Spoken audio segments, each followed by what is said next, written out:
Bihar public service commission का हम notification देखेंगे और ये जो नोटिफिकेशन होगा ये असिस्टेंट आर्किटेक्ट से रिलेटेड होगा। तो नंबर ऑफ पोस्ट आप इसके अंदर मतलब कमी देख पाओगे। तो आप देख रहे हो कि ये ऑफिशियल वेबसाइट है और यहाँ पर लिखा है advertise and the syllabus for the post of the assistant architect. तो आपको सिलेबस और एडवर्टाइजमेंट मैं दोनों दिखा देता हूँ। ये सिलेबस है और ये एडवर्टाइजमेंट है। तो यहाँ पर total number of vacancy 106 vacancy हैं और यहाँ पर ये वैकेंसी का डिस्ट्रीब्यूशन दिया गया है कि किसके लिए कितनी वैकेंसी हैं। और एज की बात करें तो एज आपकी एक मिनिमम 21 साल और मैक्सिमम अलग अलग दे रखी है और एज की जो कैलकुलेशन की जाएगी वो 1/8/2023 के अकॉर्डिंग की जाएगी।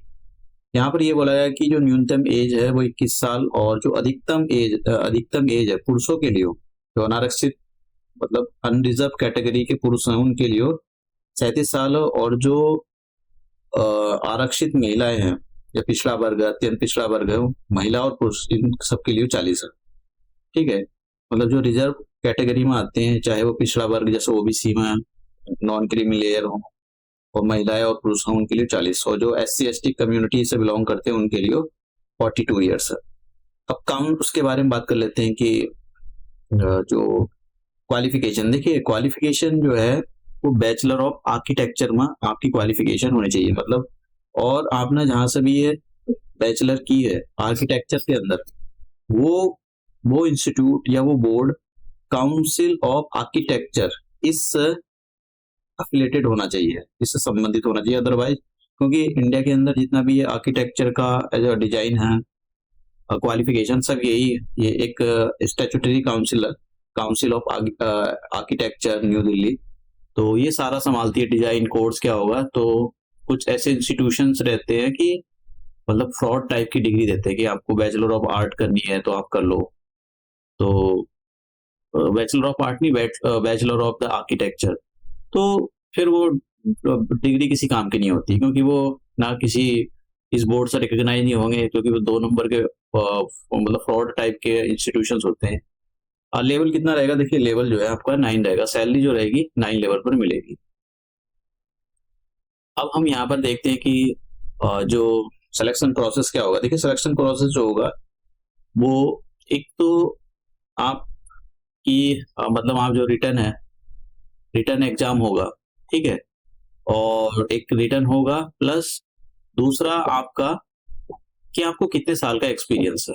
तो रिटर्न को 75 मार्क्स और 25 मार्क्स आपके कितना आपको वर्क एक्सपीरियंस है। जितना ज्यादा वर्क एक्सपीरियंस है उतना ही आपको 25 में से मार्क्स एलोकेट किए जाएंगे और 75 नंबर का जो होगा वो आपका रिटर्न होगा। रिटर्न के अंदर मल्टीपल चॉइस के क्वेश्चन MCQ की फॉर्म के आएंगे और अगर आपने क्वेश्चन गलत किया है तो आपकी निगेटिव मार्किंग भी होगी, 1/3 आपके मार्क्स जो है डिडक्ट कर लिए जाएंगे। ये ऑफलाइन पेपर होगा, OMR सीट पर होगा। जैसे यहाँ पर बोला गया है कि जो रिटर्न अभी सिलेबस देखेंगे, रिटर्न का सिलेबस क्या होगा और 25 जो है आपका जो भी आपका एक्सपीरियंस है उसके अकॉर्डिंग आपको जो 25 में से मार्क्स कितने साल का एक्सपीरियंस है, ज्यादा साल का एक्सपीरियंस हो तो आपको हो सकता है कि मैक्सिमम 25 मार्क्स दे दिए जाए, तो एक्सपीरियंस के अकॉर्डिंग आपको। और इन दोनों में आपको जितना मतलब 25 100 में से आपको जितना ज्यादा अच्छे मार्क्स मिलेंगे उसी हिसाब से आपका सिलेक्शन प्रोसेस होने के चांसेस इजी हो जाएंगे। तो अब देखते हैं कि आप अपना आवेदन कब से कर सकते हो, आवेदन करने की जो डेट है वो कब है। पहले देख लेते हैं कि फीस कितनी है। देखिए फीस जो है अगर आप किसी जनरल कैटेगरी से बिलोंग करते हो तो आपको 750 रुपए देने पड़ेंगे और अगर आप जो बिहार के SC/ST कम्युनिटी से बिलोंग करते हो तो 200 रुपए देनी पड़ेंगे आपको। और यदि आप जो महिलाएं हैं आरक्षित हो या अनारक्षित हो, मतलब रिजर्व कैटेगरी में आती हो या अनरिजर्व कैटेगरी में आती हो, उनके लिए 200 रुपए फीस रखी गई। और जो लोग डिसेबल होते हैं उनके लिए 200 रुपए फीस रखी गई। बाकी सभी के लिए 750 रुपए फीस है। दूसरे स्टेट के भी अप्लाई कर सकते हैं।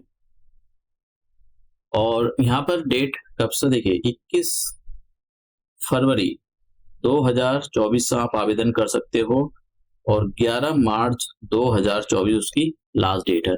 तो आपको मतलब इसके बारे में पता होना चाहिए कि लास्ट डेट कब है। लास्ट डेट का वेट नहीं करना चाहिए। और आपको जब भी आप फॉर्म भरो तो अपने मोबाइल नंबर और ईमेल आईडी उसमें वो सारी चीज़ें आपको अच्छे से पता होनी चाहिए। मतलब कि ऐसा नहीं कि आपने कुछ भी भर दिया उसके अंदर, तो फिर इन्होंने साफ-साफ बोला कि उसकी रिस्पॉन्सिबिलिटी हमारी नहीं होगी। तो ये यहाँ पर नोटिफ़िकेशन में था। अब मैं आपको सिलेबस दिखा देता हूँ। तो ये सिलेबस है, यहाँ पर सिलेबस ये मैं अटैच करा दूँगा नीचे डिस्क्रिप्शन बॉक्स में। तो अगर ये सिलेबस दिया गया है और अकॉर्डिंगली आपके सिलेबस के अकॉर्डिंग ही आपको जो एमसीक्यू आएँगे वो इसी सिलेबस के अकॉर्डिंग आएँगे।